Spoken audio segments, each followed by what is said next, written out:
Merci d'être avec nous pour ce thème infiniment passionnant qui s'appelle Chercheur, pourquoi pas moi. Je vais vous définir un petit peu les règles du jeu. Ici, on a deux témoins que je vais vous présenter et je vais poser un certain nombre de questions à ces deux témoins. C'est relativement open, vous allez voir, hein, et ils répondront tous les deux à la même question s'ils le souhaitent. Pour ce qui vous concerne, si vous souhaitez interrompre lors de la discussion, vous faites signe, mais sachez que à la fin, hein, on va consacrer entre 15 et 20 minutes pour les présentations et disons tout ce qu'ils auront à vous dire. Et ensuite, on consacrera de 10 minutes à un quart d'heure pour répondre à toutes les questions que vous pourriez avoir. Hein, donc voilà comment faire. Mais encore une fois, n'hésitez pas à intervenir hein, si vous avez une question qui concerne bien entendu très précisément l'explication qui est en train de vous donner. Hein. Donc là, on a des profils de chercheurs qui sont des profils... alors, je ne veux pas dire très différents, parce qu'un chercheur est un chercheur, mais en tout cas qui travaille dans des domaines très différents. Hein. Donc, Philippe Mérès, ici, travaille dans une entreprise que vous connaissez tous, hein, qui s'appelle Bayer, qui a un certain nombre de domaines d'activité de recherche. Et là, en l'occurrence, c'est dans le domaine de la recherche des produits phytosanitaires. Et donc, Philippe... a passé un certain nombre d'années, un nombre certain, presque même, hein, sans le vieillir, en recherche, donc comme je disais, agrochimique. Et on en parlera peut-être un petit peu. Hein, la recherche mène à beaucoup d'autres types d'activités. Hein, ça permet après un certain nombre d'années d'évoluer vers d'autres domaines, hein, ce qu'il a fait. Et puis également, donc, on a avec nous, pour écorcher votre nom, Raphaël Rodriguez. Alors, Raphaël Rodriguez a un métier de chercheur différent. Il travaille à l'Institut Curie. La particularité, donc, de Raphaël, c'est d'avoir une double compétence, à savoir dans le domaine de la chimie et dans le domaine de la biologie. Hein, compte tenu des activités, vous doutez que c'est absolument essentiel. Donc on va essayer de comprendre, et donc il anime une équipe de recherche à l'Institut Curie. Et donc à travers leurs expériences différentes et complémentaires, on va essayer de vous donner quelques billes supplémentaires si vous souhaitez vous orienter ou si l'orientation est déjà faite dans le domaine de la recherche. Hein? Alors, pour ce qui concerne les activités de recherche, je vais commencer une question et je la poserai aux deux. Hein. Qu'est-ce qui fondamentalement est important, voire indispensable pour un chercheur? Au-delà, bien entendu, des compétences scientifiques et techniques qu'on va leur demander, qui sont un minimum. Merci Gérard. J'ai envie de dire, ça tient déjà dans un premier mot. Qu'est-ce que doit avoir un chercheur pour bien exercer son métier? Moi, j'aurais envie de dire, c'est quelqu'un qui doit être passionné. La recherche, c'est quand même un métier de passion. C'est un métier qui nécessite beaucoup d'investissement personnel pour arriver, parce que le principe, hein, c'est de trouver des choses qui n'existent pas, donc on ne les trouve pas tout de suite. Et j'ai envie de dire, si on veut persévérer jusqu'à trouver la solution, en un seul mot, j'ai envie de dire, soyez passionné, avoir le goût de l'effort et le goût aussi de travailler avec beaucoup de personnes différentes, de métiers différents. Un chercheur, peut-être qu'on rediscutera de ça plus tard, mais c'est pas quelqu'un qui est dans un laboratoire tout seul et à faire ses recherches sans se soucier de ce qui se passe autour. Non, un chercheur, c'est quelqu'un qui travaille avec énormément de personnes, qui doit être flexible et qui a le goût de trouver des nouvelles choses et de persévérer pour les trouver. Bonjour, donc moi je voudrais ajouter qu'il faut également être curieux. Il faut avoir une capacité de travail astronomique. Il faut être ouvert d'esprit. Il faut être patient. Il faut avoir beaucoup de persévérance, bien entendu. Il faut avoir la capacité sortir des sentiers battus, de sortir de ce qui est écrit dans les livres. Il faut être créatif. Il faut avoir beaucoup d'imagination. Et je pense qu'il faut être, comme mon collègue le dit, il faut une force de travail quand même assez astronomique parce que c'est pas un travail habituel. Voilà, ça ne va pas être 35 heures par semaine, ça va être beaucoup plus de ça si vous voulez que vos recherches aient un impact, si vous voulez que vos recherches servent à quelque chose. Voilà. J'ajouterais un tout petit point. Le chercheur, malheureusement ou heureusement, je ne sais pas, c'est quelqu'un qui a... Alors, j'ai utilisé le terme échec parce que quand on cherche, ceux qui ont déjà une expérience savent bien qu'on ne trouve pas tous les coups, sinon on les appellerait les trouveurs et pas les chercheurs. Et il faut avoir cette capacité qui est la capacité à rebondir en permanence. Hein. Et vous êtes sur des sommets à un moment donné, puis le lendemain matin, vous retombez à l'état fondamental. Mais il faut vous dire que ce chemin qui va des sommets à l'état fondamental, c'est aussi une étape de la recherche, à savoir que les échecs ou les résultats négatifs permettent de construire ce qui sera demain les résultats positifs. Hein.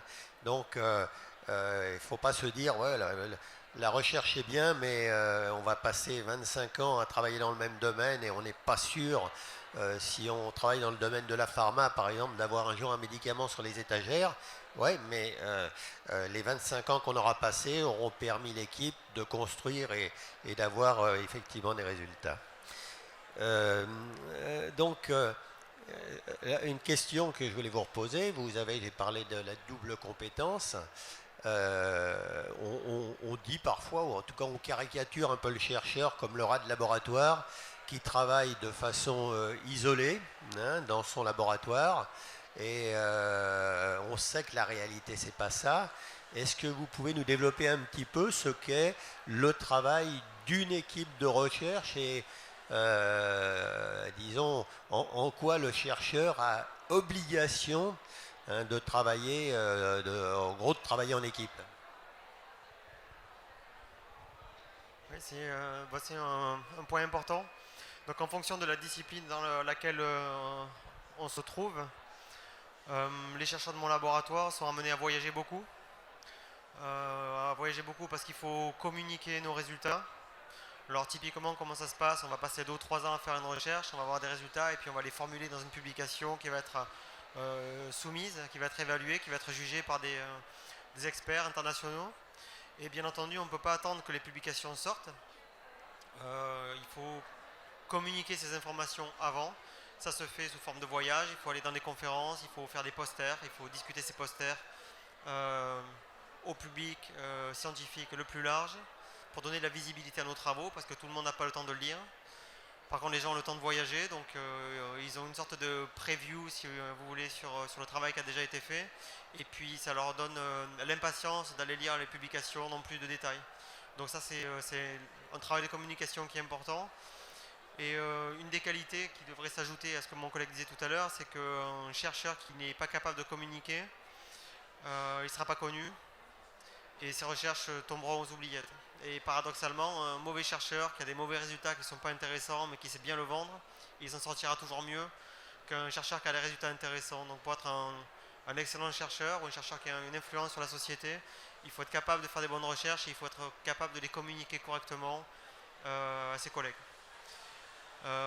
Maintenant, ce que font les gens dans mon laboratoire, c'est qu'ils discutent beaucoup entre eux, ils discutent beaucoup avec d'autres membres de l'Institut. Donc l'Institut Curie est un institut de recherche qui est pluridisciplinaire, où on travaille sur le cancer, mais on travaille aussi sur les virus, on travaille sur tous les aspects de la biologie cellulaire, sur beaucoup d'aspects de la physique et de la chimie. Et je dirais la beauté de cet institut, c'est cette multidisciplinarité et la capacité que les chercheurs ont à travailler les uns avec les autres, à discuter les uns avec les autres. Voilà. Alors je vais rajouter quelques points. Après, il y a une coïncidence, c'est que j'ai fait une thèse et cette thèse, je l'ai fait à l'Institut Curie. Donc, c'était pas prévu, mais c'est comme ça. Donc, tout ce que vient de dire mon collègue, c'est effectivement vrai. Moi, je l'ai vécu. Moi, je vais pouvoir amener une vision tout à fait complémentaire, parce que je travaille dans le privé, mais j'ai vécu tout ce qui a été dit avant, effectivement, sur la communication autour des travaux. J'ai participé à différents congrès pendant le temps où je faisais ma thèse, parce que justement, il faut communiquer effectivement sur ces travaux.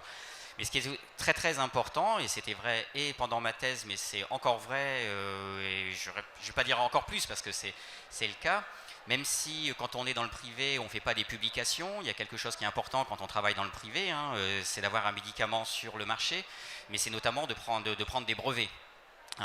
Et pour cela, il faut faire un travail de qualité. Ce travail de qualité, je dirais, il a une dimension fondamentale, c'est effectivement la collaboration.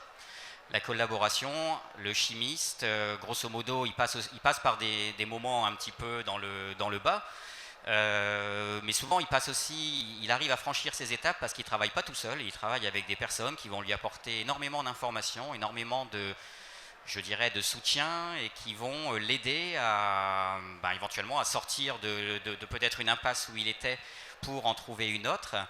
Et c'est vrai, et quand on est à l'Institut Curie ou quand on travaille chez Bayer, moi mon travail en tant que chimiste, il est beaucoup finalement de travailler avec des biologistes, avec des biochimistes. Parce que le produit, par exemple si on prend la chimie, faire de la chimie, faire des réactions, c'est très bien. Mais c'est important si derrière ça sert à quelque chose et si ça amène à un résultat biologique. Et là, on a d'autres experts, les biologistes, les biochimistes, qui sont là pour guider le chimiste. Mais quelque chose qui est important, c'est que le chimiste, il ne va pas se contenter quand même de son métier de chimiste. Il va développer des compétences au contact des autres. Et je ne vais pas dire que le chimiste devient biologiste et devient biochimiste, mais il devient quand même quelqu'un qui est tout à fait capable de comprendre, voire d'influencer des travaux. Et c'est tout le principe de la collaboration, de la mise en commun d'idées. Il y a souvent beaucoup plus d'idées dans plusieurs têtes qu'il n'y en a dans une seule, et des visions différentes, c'est ça qui fait aussi progresser la recherche. Et si on reste sur une vision unique, grosso modo, on tourne en rond. Donc vraiment, c'est un métier de collaboration et effectivement de communication aussi.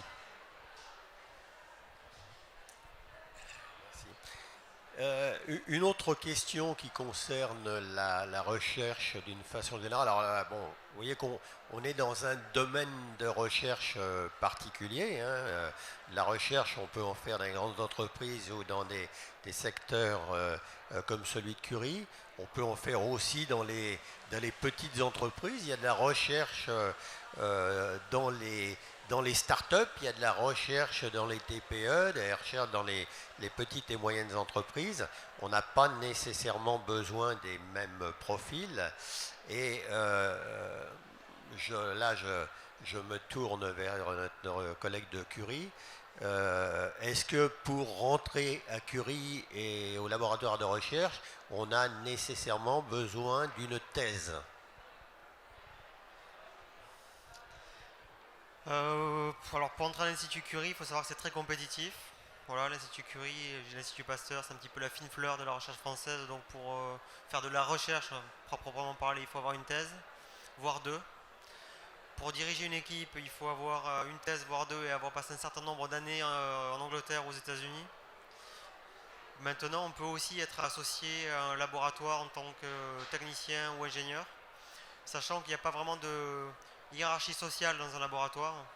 Chacun a son rôle, et un laboratoire académique qui tourne bien, il y a toujours des techniciens et des ingénieurs qui sont extrêmement compétents, sans qui les chercheurs docteurs ne peuvent pas faire leur travail, et ils ont leur contribution à part entière.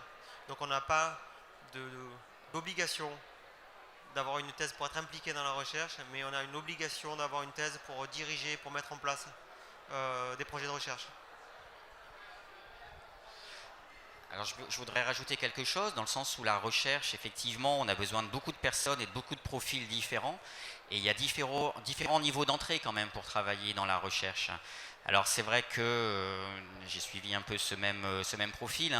J'ai une formation d'ingénieur chimiste, j'ai fait une thèse, j'ai fait un postdoc, je suis allé effectivement aussi en Angleterre et tout ça, et ça me permet de diriger un laboratoire de recherche. Mais le chercheur tel que je viens de le décrire, il est important, mais il a besoin d'autres personnes, et d'autres personnes qui sont elles aussi des chercheurs, et ce sont notamment, nous on appelle ça, ce sont les techniciens. Donc là, ce sont des formations plus courtes, ce sont des formations Bac+2, Bac+3. Je pense qu'on peut quand même dire qu'aujourd'hui, c'est quand même de plus en plus Bac+3 pour entrer dans un laboratoire de recherche dans le privé, comme Bayer par exemple. Donc c'est notamment les licences pro. Et là, c'est vraiment de la recherche, parce que oui, il y a quelqu'un qui va diriger le laboratoire, qui va orienter les recherches, mais il les oriente aussi en relation avec ses techniciens. Et je dirais, moi, en tant que jeune chercheur, j'ai pu travailler avec des techniciens qu'on va qualifier d'experts, qui avaient probablement, dans certains domaines, plus d'expérience que moi, parce que j'étais issu notamment du monde plutôt de la pharma. Là, je travaillais dans le monde de l'agrochimie, même si finalement le métier de chimiste est le même. Bon, il y a quand même des expertises qu'il est intéressant d'avoir, et ces expertises, elles sont aussi apportées par toute la chaîne, et notamment par les techniciens qui ont vraiment un rôle fondamental. Et donc, on peut faire de la recherche à niveau Bac+2, Bac+3, et aussi à niveau, Bac+8, Bac+9, +10, beaucoup quoi. Mais vraiment, il faut vraiment de tout pour faire tourner la recherche. Beaucoup de personnes aux compétences multiples. Alors maintenant, je vais faire le pont entre les deux expériences. Il faut aussi savoir que dans beaucoup d'entreprises, on a, je dirais, beaucoup de techniciens de recherche très expérimentés qui ont fini par acquérir des compétences qui nous ont laissé penser que ces gens-là pouvaient faire aussi d'excellents chercheurs avec des profils sensiblement différents, auquel cas, dans ces conditions, on travaille sur des projets de développement professionnel auxquels on ajoute un certain nombre de formations complémentaires, de façon à ce que ces gens-là aussi puissent devenir des responsables d'équipe. Je peux vous assurer que je pourrais citer de très nombreux exemples de gens qui ont suivi ce parcours.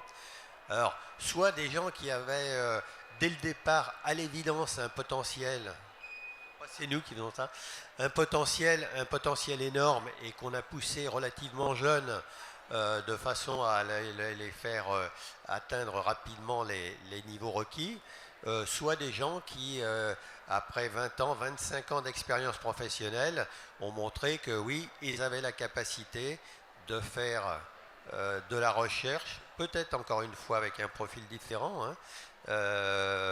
Vous vous souvenez du cercle des poètes disparus, là où le professeur monte sur la table et qu'il explique qu'il faut voir le monde sous un angle différent, et que de la table on voit le monde sous un angle différent. Ces gens-là parfois permettent de voir le monde sous un angle différent, et c'est une bonne complémentarité à l'équipe.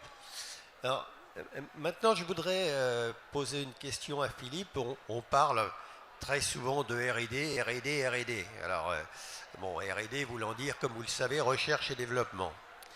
Mais on voit à peu près ce qu'est la recherche, mais développement, beaucoup de gens ont du mal à percevoir ce à quoi ça correspond. Donc, Philippe.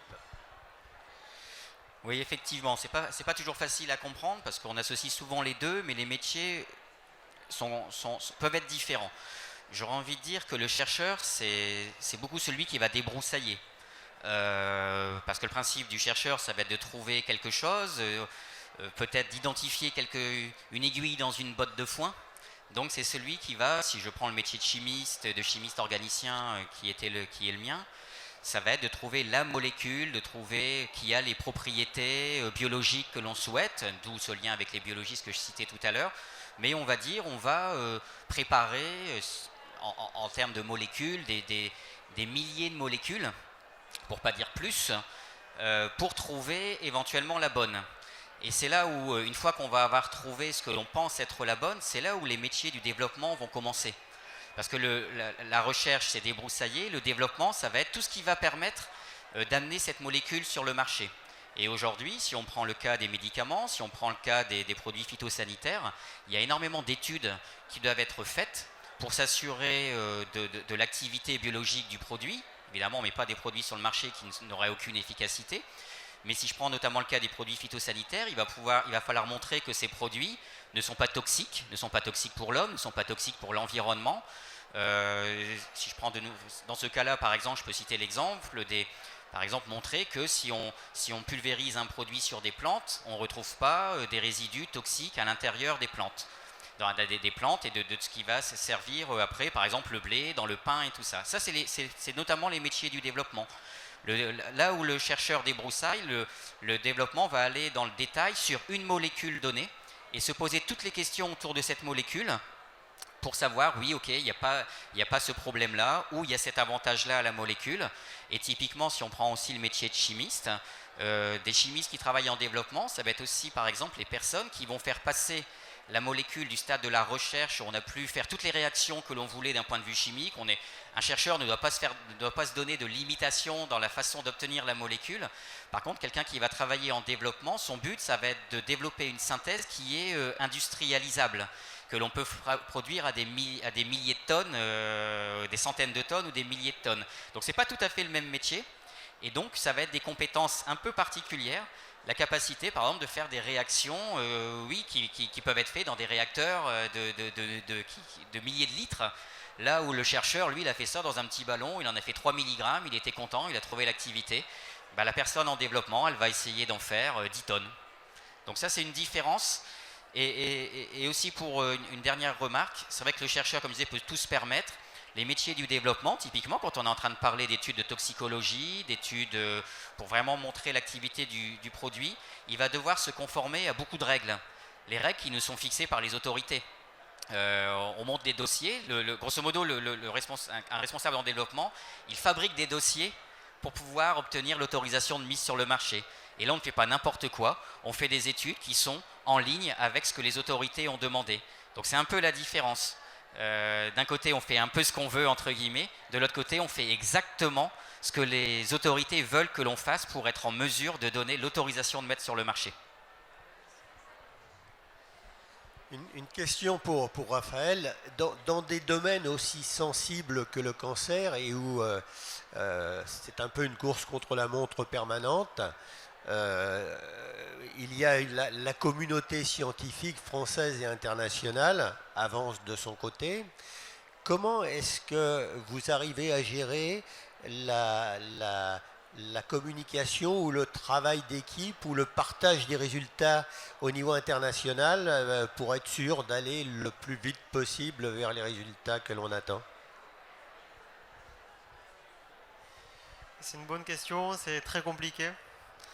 Donc la manière d'aller le plus vite, c'est d'essayer de diffuser, de disséminer nos résultats le plus vite possible.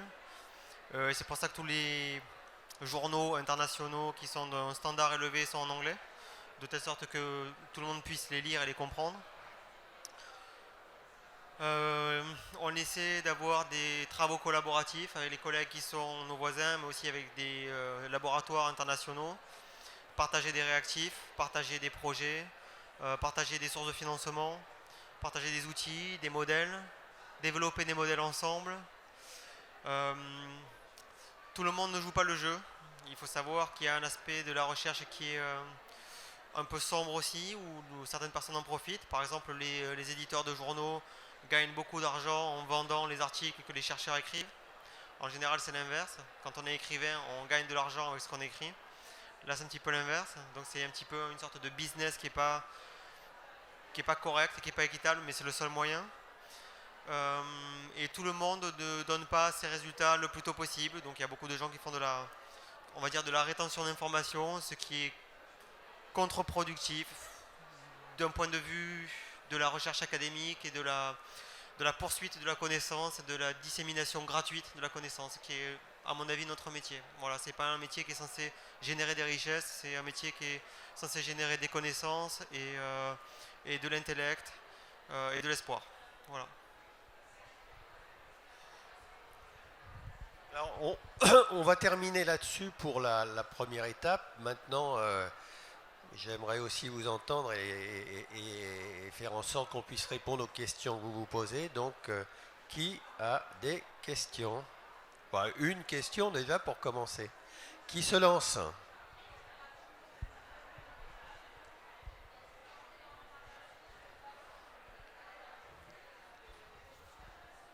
Allez-y, n'ayez pas peur.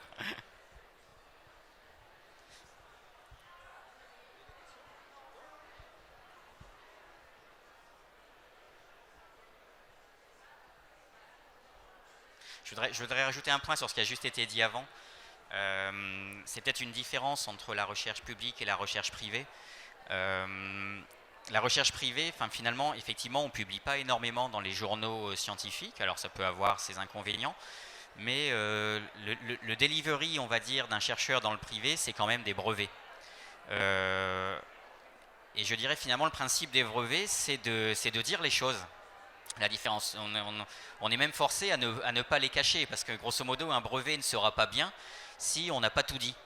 Et c'est très très précis un brevet. Et pour nous, c'est vraiment fondamental qu'il soit bien pris. Et on pourrait se faire, on va dire, que notre brevet ne soit pas accepté si on n'avait pas donné toutes les informations. Donc véritablement, et c'est comme ça, hein, pour être... après, quand on est dans le privé, on est quand même dans un domaine de la compétition, effectivement, où d'un côté, on va générer de la connaissance utile pour tous. Nous, on va générer quand même de la connaissance et des choses qui vont être utiles pour, on va dire, pour tous les consommateurs qui vont bénéficier de nos produits, mais bien évidemment pour la société pour laquelle on travaille. Ce qui fait que les brevets, typiquement, d'une société sont regardés beaucoup par les autres sociétés. C'est le principe, hein. Et comme on est très précis dans ce que l'on met dans les brevets, parce que justement il faut que nos concurrents par exemple soient tout à fait en mesure de reproduire ce qu'on a mis un brevet par eux-mêmes. Et si il s'avérait qu'ils arrivaient à montrer par exemple qu'on n'a pas tout dit et qu'ils n'arrivent pas à reproduire ce que l'on a fait, grosso modo on n'aurait pas joué notre rôle. Donc nous, quand on fait un brevet, on dit vraiment beaucoup de choses, et en disant toutes ces choses, grosso modo, on se protège aussi. Parce qu'on ne pourra pas nous attaquer comme quoi on n'aurait pas tout dit. Et voilà, ça change un petit peu la philosophie avec laquelle on peut travailler. Alors, une question qui est souvent posée, c'est est-ce que lorsque l'on commence à faire de la recherche, on va faire de la recherche toute sa vie? Autrement dit autrement, est-ce que l'on peut sortir de la recherche si pour tout un tas de raisons on a envie de voir autre chose? De la même façon, est-ce qu'on peut faire de la recherche toute sa vie si on est passionné par la recherche et qu'on n'a absolument pas envie d'aller explorer d'autres domaines? Je vais poser la question à Philippe et puis après à Raphaël s'il a des éléments sur ce sujet. Alors c'est bien évidemment une très bonne question, hein, parce que quand on disait la recherche, c'est un métier de passion, on est passionné normalement toute sa vie. Néanmoins, on peut aussi avoir l'envie de faire d'autres choses. Donc je pense que je représente un petit peu ça. Aujourd'hui, moi j'ai fait, en restant en recherche, beaucoup de métiers quand même différents. Donc effectivement, j'ai démarré après une thèse. Eh bien, on peut rentrer, souvent on rentre quand même dans une société pour ce sur quoi on a été formé. Donc j'étais responsable d'un laboratoire avec des techniciens avec lesquels je travaillais, je collaborais. Mais assez rapidement, j'ai fait d'autres choses. Alors, toujours dans un domaine quand même de la recherche, mais en évoluant un peu. Typiquement, pour faire très simple, j'ai fait de la recherche en mélangeant des produits dans un ballon, comme on a tous peut-être probablement ici l'habitude de faire. Mais après, j'étais responsable d'un laboratoire qui utilisait des robots pour faire la synthèse, de manière à ce qu'on... Un des objectifs quand même dans une société privée, c'est d'essayer de trouver le plus rapidement les molécules, et une des manières de faire plus rapidement les molécules, c'est de s'aider de méthodes automatisées, de robots, qui au lieu de faire une réaction à la fois, vont en faire 100 à la fois par exemple, et ça ce sont des compétences un peu différentes. Donc moi j'ai trouvé un moyen, on va dire, de faire un peu autre chose, tout en continuant à faire de la chimie, mais en étant responsable d'un laboratoire où on avait des robots. J'ai été après responsable d'un laboratoire qui faisait de l'analyse structurale. Donc j'étais passé du monde de la chimie où on créait les molécules aux personnes qui regardaient si ces molécules avaient vraiment la structure attendue. Et après j'ai pris vraiment des chemins qui étaient beaucoup plus loin et sans vous décrire toutes les étapes, j'étais responsable de personnes qui s'occupaient de faire de la logistique. Les produits doivent être testés à différents endroits sur le centre de recherche, mais à différents endroits aussi dans le monde. Et donc il faut que ces produits voyagent. Je me suis occupé d'une équipe qui faisait, on va dire, voyager les produits. J'étais responsable d'une équipe qui construisait des robots, qui réfléchissait aux robots. Parce qu'on avait des robots qui étaient spécifiques, que l'on n'a que chez nous. Il y avait des gens qui faisaient ça. Et pour dire, jusqu'il n'y a pas très longtemps, alors là j'étais vraiment très loin de la recherche, j'ai travaillé en ressources humaines.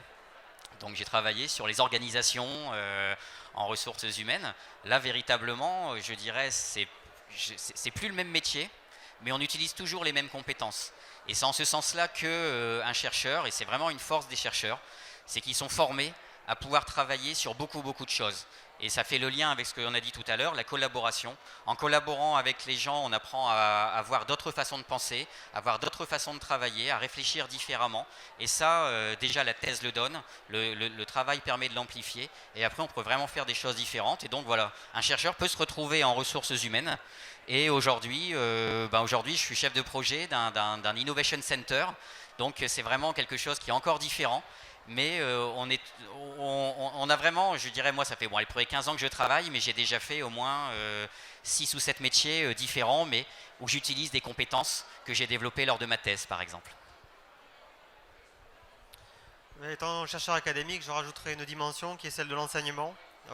Les chercheurs CNRS, INSERM ou maîtres de conférences ou professeurs des universités font aussi beaucoup d'enseignement et certains chercheurs décident à un certain moment de leur carrière d'arrêter l'aspect recherche pour se consacrer pleinement à l'enseignement. Et je pense que c'est un métier qui est complémentaire parce que c'est la transmission du savoir. Et pour moi, quand on est étudiant, rien de plus excitant que d'avoir l'information directement des personnes qui ont fait les découvertes. Et faisant de l'enseignement moi-même, quand on m'a proposé de faire des enseignements, j'ai demandé ce que je devais enseigner. On m'a dit, enseigne ce que tu veux. Et je me retrouve à enseigner ce qu'on fait dans le laboratoire, ce qu'on découvre nous-mêmes, et je peux raconter les histoires telles que se sont produites. Et je trouve que c'est beaucoup plus excitant pour moi aussi. Voilà, donc c'est une autre option. Je voudrais juste rajouter un tout petit mot, parce qu'on l'a un petit peu abordé, mais pas complètement finalement, la différence entre guillemets, par exemple les techniciens à un moment, le chercheur, c'est que le chercheur, il va avoir des fonctions de management, donc il va devoir gérer des équipes. Et finalement, le management dans un laboratoire de recherche, c'est du management dans d'autres milieux. Donc c'est aussi ça qui permet à un chercheur, comme j'ai pu être, de faire ces différentes fonctions que je vous ai mentionnées avant. Parce que, oui, j'ai managé des chimistes, mais après, on peut manager des personnes qui ne sont pas chimistes, parce que le management, c'est quand même quelque chose on va dire, que l'on peut reproduire dans des milieux différents. Donc c'est ça aussi, on l'apprend. Alors je pense que les écoles aujourd'hui sont de plus en plus sensibilisées quand même au thème du management. Donc quand on fait une école d'ingénieur, on apprend à être technique, mais on apprend aussi à gérer des personnes. Et c'est souvent quand même dans son métier, et on le fait notamment lors de la thèse, mais après quand je suis rentré chez Bayer, on se retrouve à devoir gérer des personnes. Alors il ne faut pas être qu'un scientifique très technique. Il faut aussi être quelqu'un qui est justement ouvert à travailler avec des gens et à les manager, à les diriger. J'ai passé personnellement également la quasi-totalité de ma vie professionnelle dans le domaine des sciences et dans le domaine de la recherche. Et pour témoigner de ce que nous ont dit Raphaël et Philippe, j'ai vu énormément de chimistes évoluer dans des métiers très très différents, y compris dans des métiers de la finance ou des métiers du commercial. Et j'ai personnellement acquis la conviction que à la fois la formation en chimie et la pratique de la chimie était extrêmement structurante. Ce qui fait que je pense que la façon dont fonctionne le chimiste lui permet effectivement après d'exercer tout un tas de métiers sans vraiment de difficultés. Et puis je voudrais terminer sur un point. On a entendu beaucoup parler de passion. Et incontestablement, si on est quelqu'un qui est passionné au départ, c'est bien, mais je peux vous assurer que la pratique de la recherche génère aussi la passion et conduit à la passion. J'ai rarement vu des chercheurs. J'ai rarement vu des chercheurs qui n'étaient pas passionnés par ce qu'ils faisaient. Et c'est pour ça que, on disait tout à l'heure, il y a des gens qui font 40 ans de leur carrière, voire plus maintenant, uniquement en recherche, parce que pour eux, il est totalement exclu de quitter ce monde à la fois mystérieux, magique et extrêmement, disons, valorisant et enrichissant au plan personnel. Donc, avant de remercier Philippe et Raphaël, je voudrais simplement vous inviter à... Vous avez vu, il y a deux petits de chaque côté, média chimie. Alors Médiachimie, c'est un site qui a été développé par la Fondation de la Maison de la Chimie, à la fois avec des universitaires et des industriels et des experts, du domaine de la chimie et des sciences. Allez visiter ce site, il contient énormément d'informations sur les sciences, sur la chimie en particulier, mais sur les sciences d'une façon générale. Et ce site est en constant développement, hein, on continue à l'alimenter en permanence. Donc, allez le visiter, faites-le partager parce que c'est excessivement difficile de rendre visible un site qui a maintenant, il doit avoir maintenant 4 ans. Hein. Donc, mais allez jeter un œil, vous verrez, vous allez avoir accès à beaucoup d'informations sur les métiers, sur la chimie, sur les sciences au sens général. Et voilà, et je voudrais qu'on remercie donc Raphaël et Philippe pour leur intervention et pour tous ces conseils qui, j'espère, vous seront utiles dans votre vie professionnelle future. Voilà, je vous remercie. Merci à tous.